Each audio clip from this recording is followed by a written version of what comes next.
Counting numbers from 1 to 10. Welcome to my channel, Janice Bilingual Bridge. Today is December 16, 2025, where you will be learning to count numbers from 1 to 10 today in Visayan and Tagalog. Are you ready? Alright, let's start. 1 in Visayan is ono, Tagalog isa.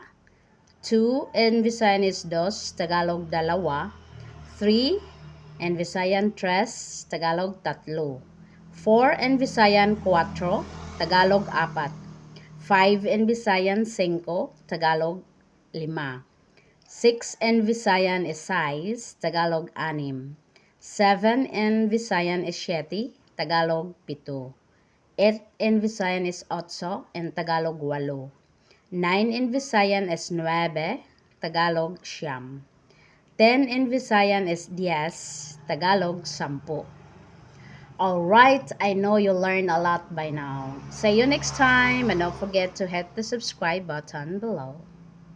Have fun learning. Please hit the subscribe button, like and share, and see you in my next video.